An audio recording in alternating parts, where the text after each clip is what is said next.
Welcome to the Next Level Facebook Ads Podcast with Phil Graham. We help you master Facebook ads and give you an unfair advantage over your competition. Are you ready? Let's go. What's up, everybody? Welcome to the Next Level Facebook Ads Podcast, episode 351. I'm Phil Graham. Today, I'm going to share how I would spend $25 a day on Facebook and Instagram ads here in 2024. So why 25 bucks a day? Well, that's 750 bucks a month. And yeah, you could start lower. I mean, I've worked with people that started as low as $5 a day, so it's not impossible. However, you are buying data to make smart decisions with. And at that level, I feel like most people could and should be able to spend at least 25 bucks a day on ads. I feel like it's a low enough number that most people should be able to be at that or higher. And you've really got to get comfortable spending money to promote your business. You've got to bet on yourself at some point. And here's the thing, being good at advertising can really help. Like, here's an important point. You have to be really good at ads with smaller budgets. You know why? Because there's less room for error, a lot less room. Imagine an airplane landing on a very small runway and it's a huge plane. You've got to nail that landing. And so if you have a smaller budget, you really have to focus on not only running ads, but running them at a very high level of skill. So it's good that you're here. It is not impossible to be successful with a small budget. And today I'm going to be sharing how I would try and get the most out of that 25 bucks a day. Now, I hope you guys are doing well. I cannot believe it's already the end of January. Where's this month gone, you guys? Time is flying. I'll tell you what, we went to Costco this last weekend. It was packed. I think that was a mistake. I should just start going during the week. But people are spending lots of money, which is, hey, not a bad thing. That's a good thing. The Super Bowl is coming up in less than 2 weeks. Are you guys excited for that? Do you have a party going? We definitely have people over and have lots of fun with that. Look forward to the game, the people, the food, the commercials. And of course, I have my annual episode coming 2 days after the Super Bowl where we talk about the ads and the commercials. So that'll be fun as well. So I'm glad you guys are here. Before jumping into the content, if you guys are looking for some one-on-one coaching to actually learn ads the right way, or if you'd like somebody to run your ads for you, you can go to my website, philgrahamdigital.com, or you can DM me on Instagram at philgrahamdigital. I would love to connect with you. Also, feel free to hit me up on Instagram, DM me if you guys ever have questions or ideas for topics you want me to cover on this podcast episode or anything like that. And our website is actually being improved. So we got a lot of changes underway. We have a better podcast section and page at philgrahamdigital.com. We're going to have show notes. In fact, I think we already have those on there now moving forward. And you can listen to previous episodes. There's a lot of cool stuff happening on there. So make sure you guys check that out as well. Okay, so let's jump into how I would leverage $25 a day on Facebook and Instagram ads this year in 2024. First of all, I would make a commitment to leveraging video, especially with a smaller budget. Now, if we've got a larger budget, of course, I'm going to do plenty of images too. But with a smaller budget, I really would lean heavily on video ads. Why? For many reasons. First of all, with video, you can have a better chance of really engaging and building trust with your audience, especially if they see you or someone in your company on the video. They can see you, they can hear you, and it's usually quicker to build that trust with them when you do video. That's one great reason to do it. Another great reason is that there's multiple retargeting opportunities. So let's say somebody's scrolling through Facebook and they see your video ad and they watch it for a little bit, but maybe they're busy or distracted and they don't click, they don't go to your website, but they watched part of your video. The great part is you can retarget them if they watched some of your video, even if they didn't go to your website. So there's plenty of great retargeting opportunities, even if they don't click right away. That's another great reason to leverage video. Now, when you guys are doing your videos, I highly recommend you guys use my formula, which is to educate, entertain, inspire, and differentiate. You want to try and get all four of those things into your video. And you always want to start that video with a hook. That means you don't start it with an introduction. You start it with some kind of a hook, a question or statement that really means something to your ideal audience.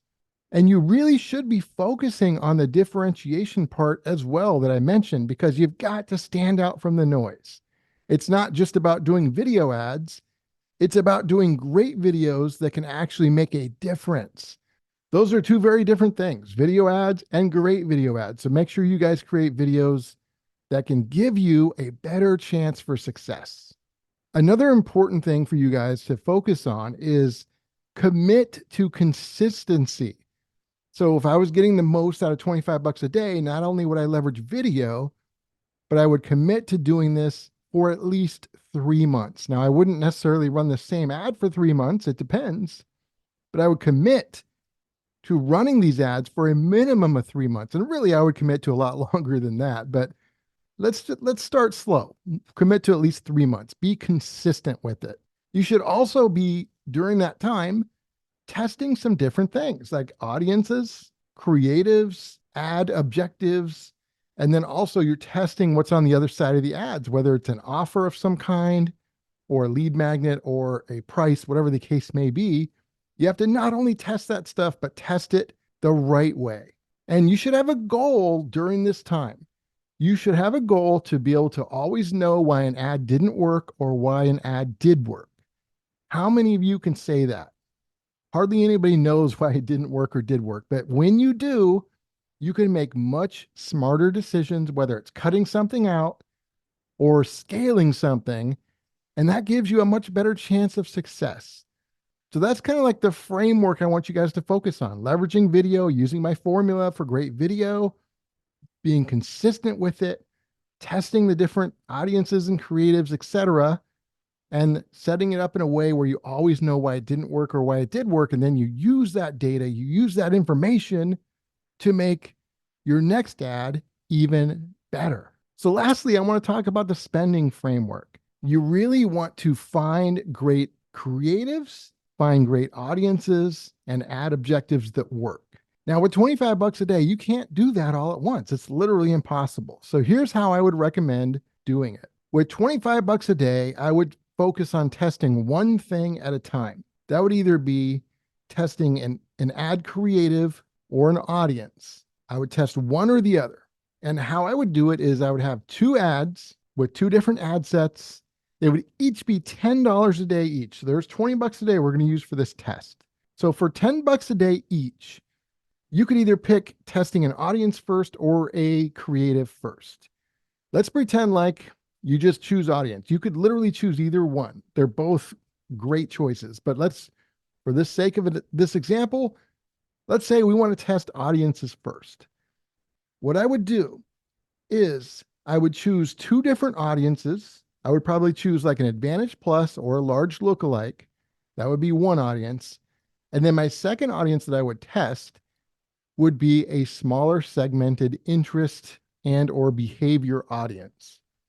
So I would have 2 different audiences, and I would give them and show them the exact same creative, whether it's an image or video. In this case, I would do video, like I said, because I would be leveraging video with a small budget. So I would take your best performing video ad, or if you don't have one, create a new one. You don't know if this is going to be a winner yet because you haven't tested it, but shoot a great video ad and send that same video to both of those audiences. So they both have the same budget, the same ad copy, and the same video. That means what? There's only one variable. The only difference between those 2 ad sets is just the audience. Everything else is identical. Also, make sure in this scenario, it's not a campaign budget. I would set an ad set budget. So each of those ad sets gets an equal budget. You're comparing apples to apples. Now, no matter what happens, whether it's good, bad, or amazing, you'll know it's because of the audience, because that's the variable. That's the difference. If one of them is really bad and one is really good, for example, the difference is the audience. Everything else was the same.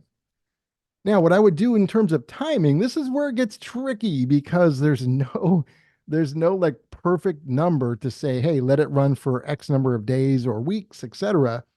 There are lots of variables. So for me, I've got a lot of skill. I've been doing this a long time. I've seen lots of data. I can go in there and I can pretty much know when I should turn something off and when I should keep it running. That's going to take time for you to learn, whether that's through coaching or just through repetition and seeing lots of data. If I had to generalize, though, without seeing your exact ads, I would definitely say that most people shut their ads off way too soon. So in this scenario, I would typically let it run for about 2 weeks. We've had some ads start off horrible, and then after a week or two, they became our best performing ads.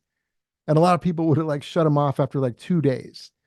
I wouldn't do that. I wouldn't make that mistake. So in this scenario, if I'm spending $25 a day, I'm going to let this test run around 2 weeks approximately. Now, obviously, if I was running your account, I could look at the data in between that time, and I may want to make changes based off of what I see. But in general, without seeing your exact situation, I would say about 2 weeks is how long you want to let this run.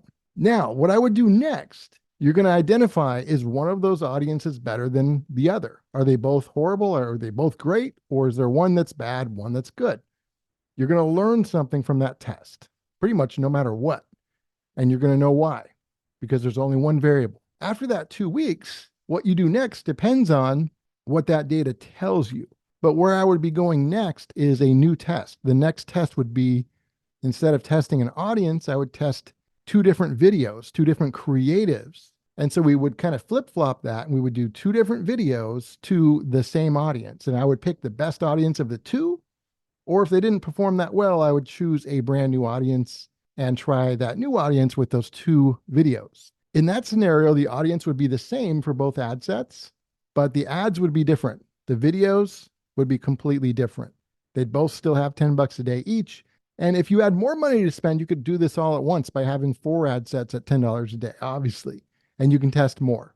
But with $20 a day for this part, that's how I would do it. Let them run about 2 weeks, then test the next thing. And then you've got to look at that data and see what to do next based off of the numbers. Don't shut this stuff off too early. I recommend keeping it running for a little while. Make sure you're making decisions based off of the data, not emotions. Now that's $20 a day. What are we doing with the other 5? Can you guys guess? Retargeting. So the other $5 a day, I would definitely have a retargeting ad running. And what I would do is I would retarget your entire broad, warm audience. So I would create a retargeting audience that consisted of people that engaged with your Facebook page, Instagram page, any of your videos, and or visited your website. Anybody in that retargeting audience, and I would show them an ad as well. And I would make that a video too. Let's stick with the video theme because we know that we want to leverage that, because I feel like that is a better bang for the buck, especially with lower budgets. So with $25 a day, we're spending $20 a day on testing an audience and $5 a day on retargeting. And after a couple of weeks, we're going to test a different video instead of an audience. And then we're going to use data to make smart decisions. Now, obviously, there's a lot of little micro decisions within that when it comes to data and when it comes to creating great videos. Got a lot of episodes on this podcast to help you guys that I've already done, and more in the future as well. And obviously, some of you guys might want one-on-one coaching or somebody to actually do this for you, and that's always possible too. But I want you guys to commit to testing and doing things in a way that you'll know why it didn't work or why it did work, because then you can get better and you can improve. And try and tune out all the BS, get-rich-quick noise out there as well. So my friends, this should be something that you can implement right away. Let me know if you have any questions. You can go to my website and connect with me, philgrahamdigital.com, or you can DM me on Instagram at philgrahamdigital. Episode 351 is in the books. I hope it was helpful for you guys. Got a lot of great stuff coming up soon. I'll talk to you on next week's episode. Peace out. Thanks for listening to the Next Level Facebook Ads Podcast. Please remember to subscribe and share this with all your friends. For show notes, more tips, and to learn more about Phil, please visit philgrahamdigital.com/podcast.